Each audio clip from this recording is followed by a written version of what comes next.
Está começando o programa Memórias do Poder Legislativo, produzido e idealizado pela Associação dos Parlamentares do Estado de São Paulo. Hoje recebemos um parlamentar da Assembleia Legislativa que tem uma grande carreira na Polícia Militar do Estado de São Paulo, Álvaro Batista Camilo, o Coronel Camilo do PSD. Seja muito bem-vindo aqui com a gente para esse bate-papo descontraído que quer saber tudo da vida do senhor. Vamos começar então pela infância. Queria que o senhor contasse um pouquinho, o senhor vem de uma família de policiais, né? Como é que foi sua infância? Então vamos lá. Primeiro, muito obrigado pela oportunidade, né, da gente estar falando, de estar registrando essa memória. Eu vim de uma família de militares, né? Meu avô era militar, meu avô era cabo da antiga Força Pública, que depois se uniu com a Guarda Civil e formou a Polícia Militar. Lutou na Revolução de 32, acabou sendo ferido, tomou 2 tiros, ficou preso no Rio de Janeiro em 32. Depois os restos mortais deles, inclusive, está aqui no Obelisco do Ibirapuera. Meu pai era sargento da Polícia Militar, né? Tinham mais 2 primos também, Zenildo e Zacarias, que também eram do Corpo de Bombeiros. Isso influenciou bastante, tanto eu como meu irmão mais velho. Nós somos em 4 na família, né? Meu irmão mais velho, Abel, eu. Tenho um irmão mais novo que se chama Alcírio e uma irmã que se chama Ângela. Os 2 mais velhos entraram na caserna também, por influência dos pais, dos tios, né? E para mim foi a melhor coisa que podia ter acontecido na minha vida, né? Porque eu pude fazer muito pelas pessoas, né? Isso me realizou como nunca, né? Eu me realizei em cada momento disso, né? Mas vamos falar um pouquinho lá da família ainda, né? Então, aí eu nasci em Ferraz de Vasconcelos, uma cidadezinha Alto Tietê. Pertinho aqui, né, de São Paulo. Lá a cidade nasceu em torno da ferrovia, né, da Central do Brasil na época. Vivi lá até os 11 anos, com 11 anos mudamos para São Paulo, aqui na Água Fria. Vivi sempre por ali, Água Fria, Tucuruvi, Tremembé. Aí com 13 anos mudei para São Paulo, um pouquinho depois já comecei a trabalhar, né? Os 4 trabalhavam e começaram a trabalhar muito cedo. Naquela época, o antigo militar da Força Pública ganhava muito pouco mesmo, né? Então, eu lembro que a gente trabalhava e ainda eu fui menor aprendiz, já com 14 anos já estava registrado. Com 13 eu trabalhei, mas sem registro porque não podia. Com 14 já podia ser registrado. Mas eu lembro que a gente ajudava um pouquinho em casa, né? Colaborava, né? Todo mundo pagava alguma continha, né? Meu pai, quando foi chegando aí, todo mundo com 14 anos foi trabalhar, né? Em casa era assim. Meu pai era muito rígido, uma excelente pessoa, mas eu tive uma infância muito militarizada, né? Muita disciplina, né?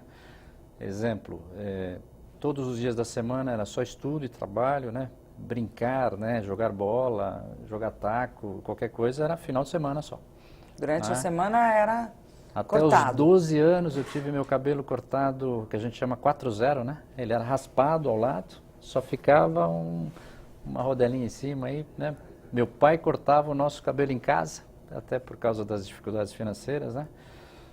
Minha mãe naquele momento não trabalhava, depois ela veio trabalhar, né? Mas naquele momento ainda não. Então foi uma infância, mas eu vivi muito bem a minha infância. Eu não reclamo de nada, porque eu aprendi muito, convivi muito com os meus amigos. E essa forma de até trabalhar mais cedo acabou dando uma responsabilidade maior para a gente, né? Porque os 4 irmãos foram dessa forma. Um pouquinho antes do trabalho, deputado, quando o senhor via assim, o pai fardado, lembrava do avô, ouvia as histórias, o que o senhor sentia assim? Era uma admiração? Sem dúvida. Era um desejo de seguir o mesmo? Foi aí que brotou já esse Sim, sentimento? sem dúvida nenhuma, né? Quando eu olhava para meu pai, eu lembro até hoje, a gente admirava ele fardado, né? Meu pai, sargento, naquela época vinha e acabava, até para não pagar a condução, naquela época já era assim, ele andava fardado. Então ele vinha para o quartel e voltava fardado. Então eu lembro, não só eu, como todos os meus irmãos, todos, quando ele chegava, ia lá querer ver. Meu pai, eu lembro que ele teve até dificuldade com a arma, né? Porque a criança queria ver a arma, queria chegar perto, queria pegar, né? Mas eu tenho certeza, assim, que eu me vendo, eu tenho certeza que meus olhos brilhavam quando eu via meu pai, né? Fardado em casa. Então isso foi motivando durante o tempo. Aí mudamos para São Paulo, aprendi profissões junto com meu pai. Meu pai trabalhava na Polícia Militar, na parte de gráfica. Então eu aprendi a ser tipógrafo dentro, né? Com 13 anos eu fui também Eu fazia bolsa para vender na Praça da República, que um rapaz lá fazia para ter para ter um dinheirinho extra, e comecei a aprender tipografia. Aprendi tipografia, depois linotipia, que foram os avanços da gráfica, né? Tipografia é colocar os tipos, montar lá uma palavra, né? E tipografia eu já escrevia, de linotipia eu já escrevia no chumbo. Depois veio o offset, veio o computador, isso não existe mais. Mas eu aprendi, fui trabalhar como impressor gráfico, né? Trabalhei aqui quase 1 ano e meio, mais ou menos, na Rua dos Andradas, aqui, em gráficas, né, da região. Depois entrei no escritório, trabalhar como auxiliar de escritório.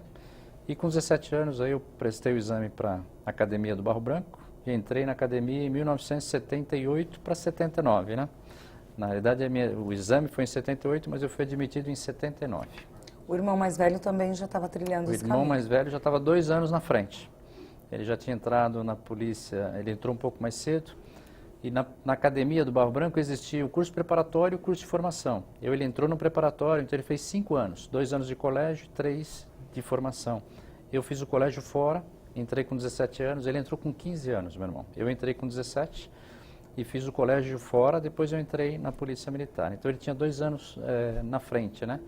Então quando eu entrei na academia ele estava no 3º ano.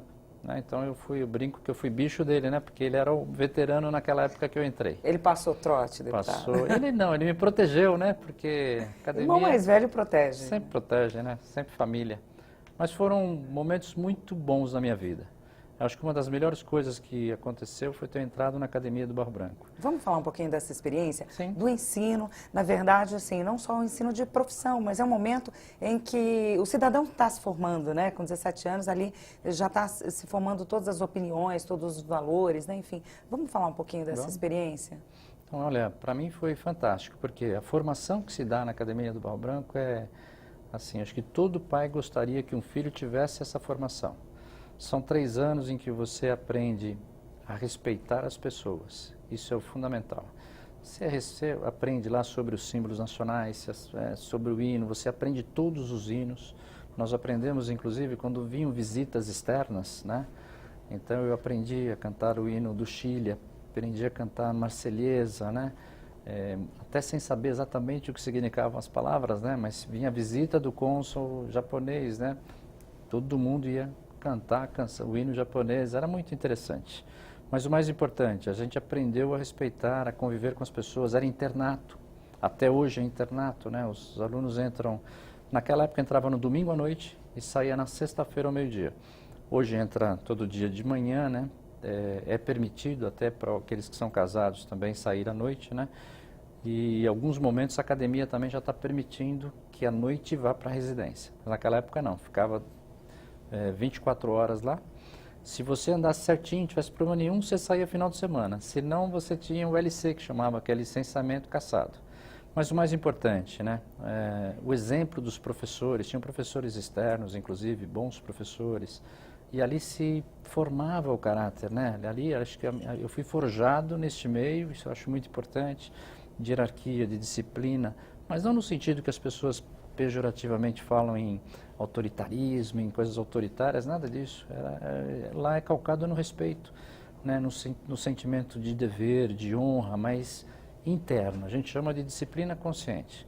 Lá a gente é treinado a fazer a coisa certa, simplesmente assim, independente se está sendo fiscalizado ou não, independente se isso vai ter um reconhecimento ou não, é ensinado assim, ó, esse é o caminho certo a trilhar, esse é o caminho do bem. Isso é muito importante. E uma coisa muito importante da academia, né? Lá não tem falta, não tem aula que não seja dada. Então todos os dias tem aula e é seguido aquilo. Para mim, por que foi muito importante naquele momento? Eu vim de um mundo onde eu levantava às 5 horas da manhã para pegar o ônibus para ir para o centro da cidade, né? Lá da Zona Norte. Saía correndo, comia um lanchinho para poder ir para uma escola pública, sempre estudei em escola pública. Saía às 11h30 para dormir, para levantar no outro dia cedo. E às vezes dava tempo, às vezes não dava para almoçar, às vezes avançava mais o serviço. E eu entrei num ambiente que era tudo certinho, né? Tudo regradinho. Eu não levantava mais às 5, levantava 5:50, um pouquinho mais tarde, né?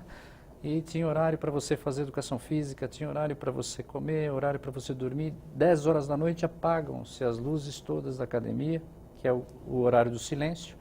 A leste toca uma corneta, né? Toca o silêncio à noite, a partir daquele momento ninguém mais fica com luzes acesas. Só na sala de TV, ou se alguém quiser estudar, vai para a sala de aula que lá pode ficar. Então, um ambiente extremamente regrado, a gente aprendeu a conviver com as outras pessoas. E isso serviu para enfrentar qualquer coisa aqui fora. E tem, até para essa convivência, né, esse ambiente compartilhado, dividido, tem aquela coisa, né, da liberdade de um que termina quando começa a do próximo, né, a do outro. Isso mais é ou o que é menos por aí. mais falado na academia. O meu direito acaba onde começa o seu. Isso era muito importante, porque lá se aprendeu a viver em equipe, a compartilhar, né? E lá todas as atividades são nesse sentido, inclusive, de você estar junto, de ter equipe, de não deixar o seu companheiro para trás, de você até perder uma determinada disputa porque um companheiro seu você não conseguiu trazer junto. Mas o mais importante não era você ter vencido, era você ter mantido a sua equipe, você ter trabalhado juntos. Foi muito importante na minha vida. E disciplina é bom, né, deputado? Principalmente num momento de formação do indivíduo, né? Disciplina pode trazer muita coisa boa, né? Ela não é sinônimo de imposição De jeito nenhuma, nenhum. né? Você se organiza melhor, você aproveita melhor o tempo, você absorve melhor as coisas, né? Sem dúvida, se você for disciplinado, primeiro, você não desperdiça e você aproveita mais a vida. Se você for disciplinado, você faz o que tem que ser feito na hora que tem que ser feito. Se você não for disciplinado, você começa a procrastinar aquilo que você deveria fazer no serviço, você invade a hora do almoço, aquilo que você poderia ficar com o final de semana livre você leva para casa, você começa a misturar as coisas, né? Então lá, isso a gente aprendeu lá. Chegou meio-dia e 10 que acabava a aula, acabou a aula. Ah, mas ficou, não, então você perdeu, você tinha que ter terminado nesse momento. A partir de agora você vai almoçar. Né? O que as pessoas às vezes não fazem. Essa falta de organização acaba não sendo produtivo no momento que tem que ser. Isso acaba prejudicando a gente diminui a qualidade de vida. Porque se eu vou para o meu trabalho e faço o que tem que ser feito naquele momento, eu vou ter o horário do almoço, eu vou ter o final de semana, eu vou ter as minhas férias para viajar. E isso é ensinado muito fortemente lá. Tanto é que o lema, né, da academia é hierarquia e disciplina. E da polícia militar é lealdade e constância. Ou seja, nós temos que ser perseverantes. Outra coisa que se ensina na academia do Barro Branco, que eu acho que falta um pouquinho aí fora, é a resiliência, né? Eles ensinam que eu não vou ganhar sempre. Eles ensinam que eu vou ter frustrações, eles ensinam que eu vou ter problema. Eles ensinam que você vai aprender a contornar os problemas, você vai aprender a negociar, você vai ver coisas que você não vai conseguir resolver, mas você vai tomar as melhores decisões com as informações que você tem, que é o que se fala, que é o bom senso, né? Você decidir com aquilo que você pode. Então a academia eu acho que foi uma grande escola, né? E eu saí muito bem preparado para a vida de comandamento, né? Porque a academia você é preparado para lidar com pessoas. Vou dar um exemplo, eu saí da academia com 20 anos, me formei com 20 anos, vim aqui para a região de São Paulo, comandar um pelotão com 60 policiais, onde o mais novo tinha 28 anos. O mais velho tinha 45 anos, era um sargento, lembro o nome dele até hoje, Milton, lembro o nome dele, porque assim que eu cheguei, questão de um mês eu ganhei a confiança desse pelotão, né? E ele veio me contar um caso conjugal, né? E eu lembro que eu tive assim, é lógico que eu respondi e tal, mas eu tive uma sensação que será que eu estou fazendo da melhor forma, né? Porque eu não tinha vivenciado isso, né? Eu não era casado, eu era solteiro, era novinho, né? e já estava falando coisa de filhos, de mulher, né? Então, mas eu saí bem preparado, eu acho que isso me deu aí um norte, né, para trabalhar aí. Sabia que ia encontrar muita coisa ruim, né? O policial, ele só vê os problemas. Ele chega naqueles momentos mais difíceis, ele vê os problemas mais difíceis das pessoas, né? Ele chega quando as pessoas estão fragilizadas e nunca chega num momento bom, dificilmente. Sempre chega quando alguma coisa ruim aconteceu. É um gerenciador de conflitos, exatamente. Né? E é aquele que muitas vezes você chega, você é a salvação daqueles que estão ali. Não estou falando salvação só em termos de salvar vidas mesmo, mas até de as pessoas perguntarem assim, pô, você está aqui, o que eu faço, né?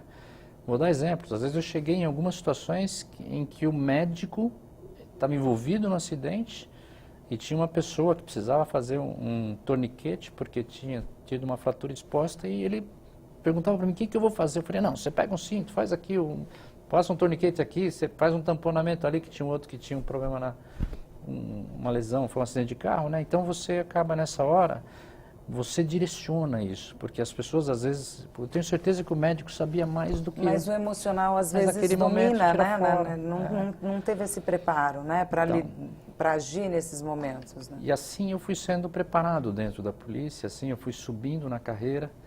E a minha ideia sempre foi essa, né? Eu preciso me manter sereno para poder resolver, né, as demandas, né? Porque se eu, como o policial, estou chegando ali no momento que está todo mundo, se eu também não conseguir me manter ali a serenidade, está tudo perdido, né? Então é isso aí. Academia, para mim, foi muito bom. Aí saí da academia, vamos falar um pouquinho depois da academia, saí da academia. Eu escolhi trabalhar no policiamento, eu saí achando que penso até hoje, todos que saem da academia têm que trabalhar no policiamento, na área operacional, mas não nas tropas especiais, tem que trabalhar na rádio patrulha. Eu escolhi 3 batalhões da região centro, na época eram 7, 11 e 13, hoje tem mais um, que é o 45, porque eu queria aprender a ser policial. E eu vi meu pai trabalhando nisso. E por que a região central, deputado?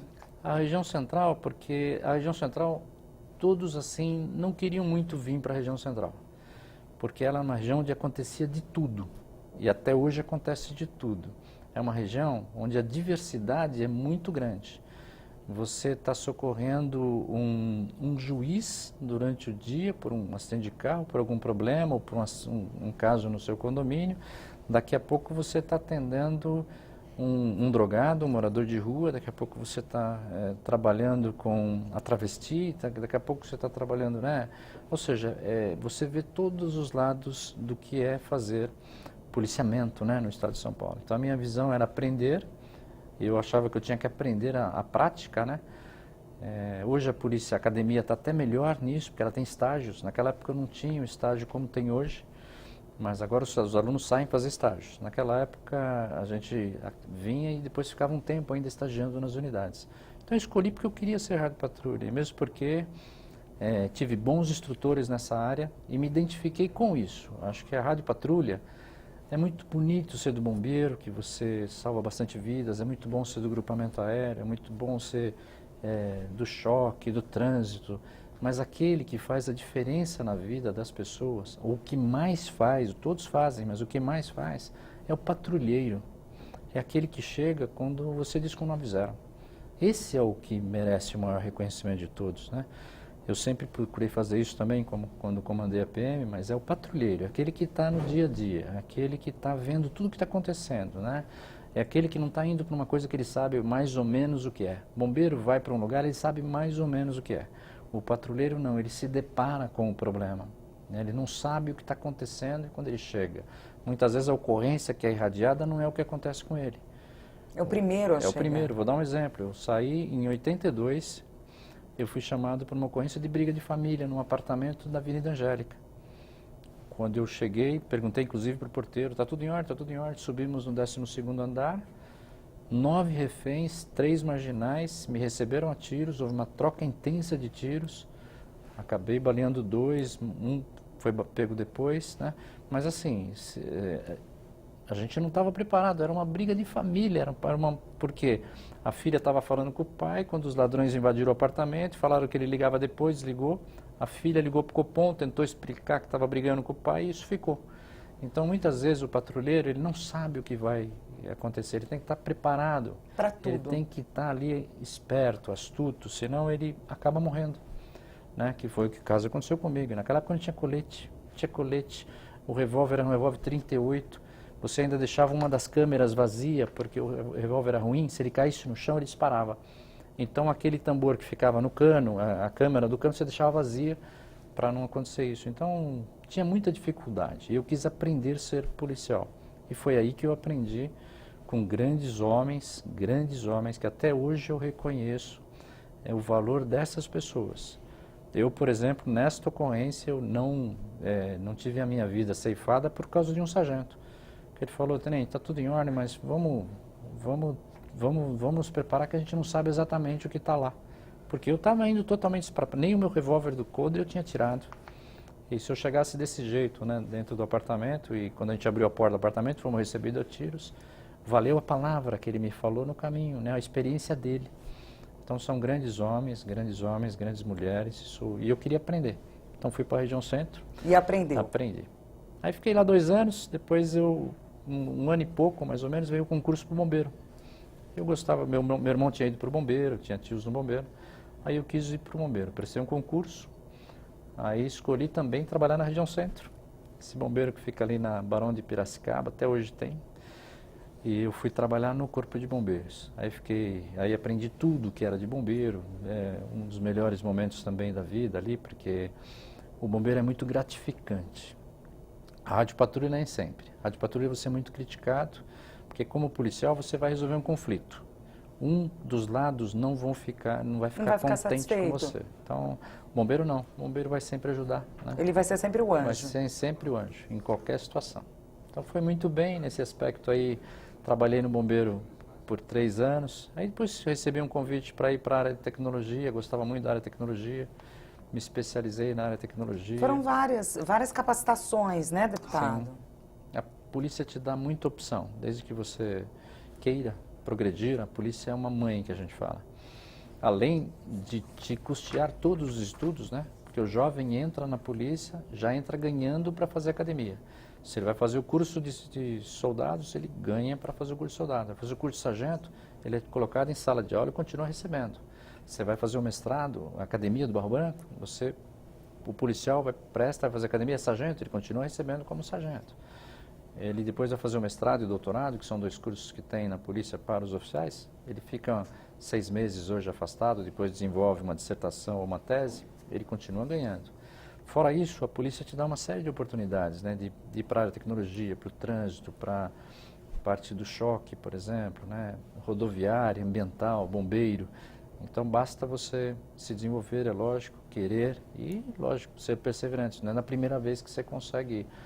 Mas aí eu fui para a área de tecnologia, gostei muito da área de tecnologia, ajudei a mostrar muito desses sistemas que hoje estão em funcionamento na polícia, na área de inteligência. Tanto minha dissertação de mestrado como a de doutorado, né? A de mestrado, que era um curso intermediário lá para capitães, eu fiz sobre disponibilizar serviços à comunidade pela internet, que era uma coisa nova na década de 90, que estava surgindo. E a minha tese de doutorado foi sistemas de aplicação de BI, né, no serviço policial. Ou seja, de sistemas de apoio à decisão, sistemas inteligentes, que estão hoje aí fazendo a diferença, né? Os sistemas inteligentes são muito importantes. Da área de tecnologia, eu acabei indo trabalhar na área de informações, né, da Polícia Militar, a área de inteligência mesmo. Trabalhei por 2 anos na área de inteligência, depois fui para a Secretaria de Segurança Pública, aí fui trabalhar com análise e planejamento, aí eu estudei muito o crime, estudei o crime nas suas facetas, por que ele acontece, como que ele se comporta no mundo inteiro, por que as pessoas cometem crime.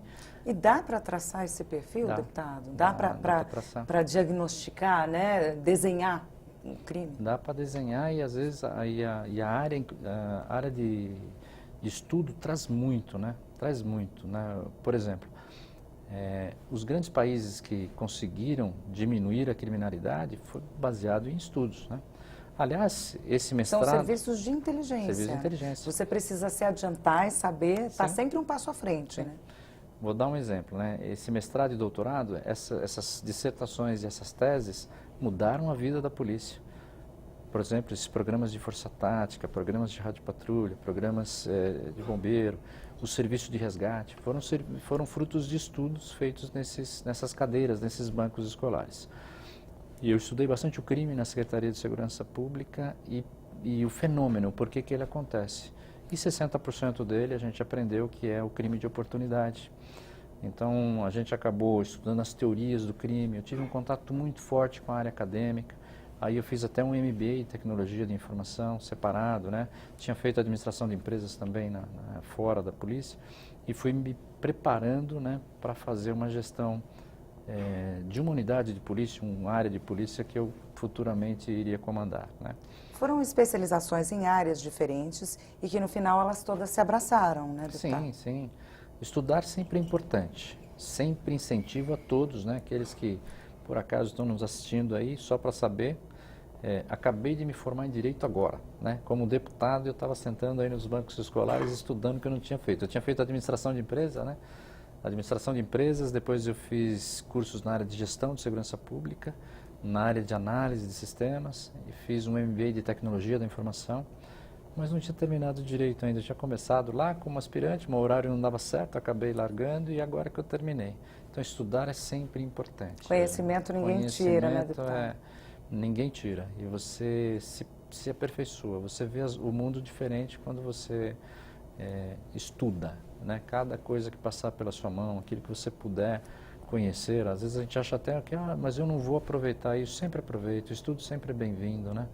Isso me deu uma formação muito boa para chegar no final da carreira e ser promovido a coronel, né?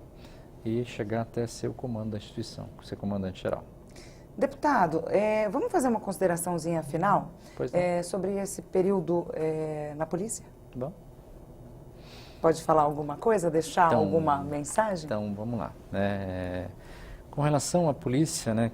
Primeiro para todos aí, né? A polícia militar, ela existe em razão do cidadão. E o maior orgulho que eu tenho foi de poder comandar a Polícia de São Paulo por 3 anos. Fui comandante-geral, trabalhei muito na valorização dessas pessoas, porque são especiais, né? E principalmente a polícia militar, o policial ele não veio, né, de um lugar diferente, ele veio da sociedade, como eu vim, como a maioria que está lá veio. Então, a você que nos assiste, né, saiba que a Polícia Militar de São Paulo é extremamente preparada, a formação é muito forte e a preocupação dela, o foco é o cidadão de São Paulo. Muito obrigada pela participação do senhor no nosso programa, deputado. Eu que agradeço. O programa Memórias do Poder Legislativo, produzido e idealizado pela Associação dos Parlamentares do Estado de São Paulo, termina aqui. Obrigada pela sua audiência e até o nosso próximo encontro.